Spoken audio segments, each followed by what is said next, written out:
xel ak xol da ngay bëgg ba pare soo ko jëf xel mooy commandé nga bëgg jox xol xel doo ko jëf entre sa xel ak sa xol ban nga yaakaar ne moo lay guider vraiment ci sa dund. peut-être am na ñuy wax ni xel moo lay commandé ci lépp li ngay def ci sa vie li ngay bëgg sa àdduna et tout aussi am na ñuy wax ni xel mooy tax ngay xalaat ci say objectif ci sa avenir et tout nañ suivre ba vidéo bi jeex lépp dina leer tey. Alors bonjour les gars, j'espère que yéen a ngi am jàmm bu baax ñun ñoo koy am et dinañ ko ñaan aussi. Vidéo tey bi ci xel ak xol lay wax aussi dinañ ko résumer ci 4 parties te aussi bu leen fàttee abonné partager surtout ngeen aimé ko ndax YouTube gën ko mën a pousse ñeneen bañ jot ci jaa ngeen jëf. Partie bi ci njëkk mooy le pouvoir du cerveau. Par exemple xel moo lay pousser ba ngay mën di xalaat di planifier bala ngay def te aussi di la pousser ba nga bañ a abandonner say objectif. moo la jëlloo ay décision yoo mosul am fitu jël ci sa àdduna di la taayalloo di la procrastiner loo ba loo war a def tey nga ni dinaa bàyyi bu suba te aussi boo bàyyee bu suba chance bu ndaw nga am pour def ko. xel mu lay révéloo di la won ci say biir imagination ay mbir yoo mosul yaakaar ni di nga ko am ci sa àdduna di la won ay kër yu luxe ay oto yu rafet dund bu neex ba mu mel ni lu nekk dëgg. aussi moo lay xamal say bëgg-bëgg di la bàyyiloo xel say objectif say passion ñaata milliards nga bëgg ci sa àdduna ñaata kër ñaata oto ñaata jabar ok damay foo rek. xel moo lay tegloo ay stratégie yu baax wala sax yu bon ça dépend ci nit ki rek. nañ joxe 2 exemples ci ñaari stratégie yëpp allons-y. stratégie yu baax yi mooy moo lay def nit boo xam ne nii balaa muy wax il faut mu xalaataat soo ko wax. danoo dégg ci maam yi ñu naan wax balu fetal la bu xasee génn dootul dugaat. bon kon bu fekkee nit nga balaa ngay wax bu dee yaa ngi use sa mind sa xel dina la commander ba lu bon loo ndaroon wax dina ko jéem a transformer ba mu doon lu baax. tey jii nga doon xuloo ak nit xuloo bi metti lool sa xol naan la jamal kii boo toppee sa xol di nga def loo bëggul woon def moment yooyu sa xel ngay soxla moo lay guider dalal la ba nga mën a contrôler sa bopp.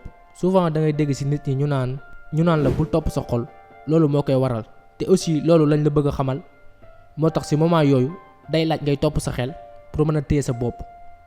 stratégie yu bon yi par exemple nga toog un beau jour rek nga ni tey moom dinaa jël yëfi jàmbur sa xel moo la koy xalaat loo mais sa xol du ci ànd ndax tàmmul di jël lu moomul.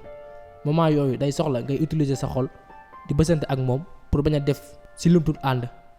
kenn mën na laa def lu la metti trop mais boo si bàyyi sa xel affaire bi dina la gën metti c'est contraire nga bañ see bàyyi sa xel mën naa ne affaire bi du la sax àgg fenn balay metti.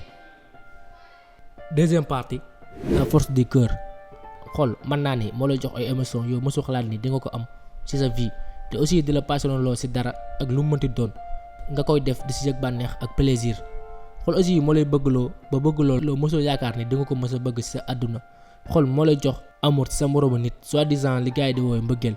sa xol moo lay tooñ jël boppam joxe ko après ñu yàqal la ko ngay war di jooy fu ne. xel mooy commandé jox xol daal di jëf kon jàpp ngeen ni xel mooy commandé xol mooy bëgg. aussi xol dina yokk sa courage ba def la nit bu courageux nit boo xam ne nii lépp lu muy dugg da ci ànd ak courage bu mat sëkk.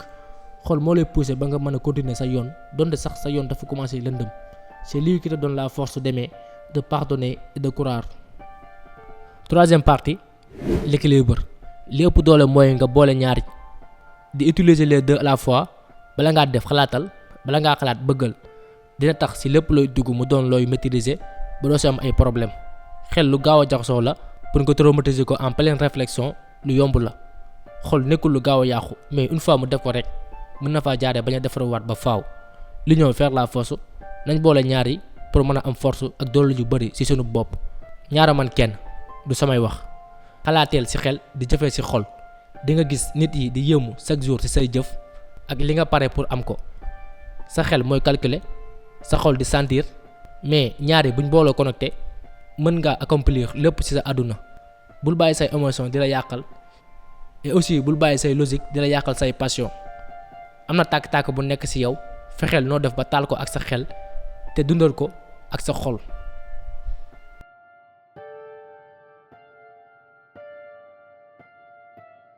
alors vidéo tay bi fii lay yem et jàpp naa ne aussi am ngeen lu ngeen fi jëlee et surtout bu leen fàttee wax seen xalaat ci sujet tay bi ci commentaire yi ba xam neex na leen ou pas. jaa ngeen jëf ba beneen vidéo.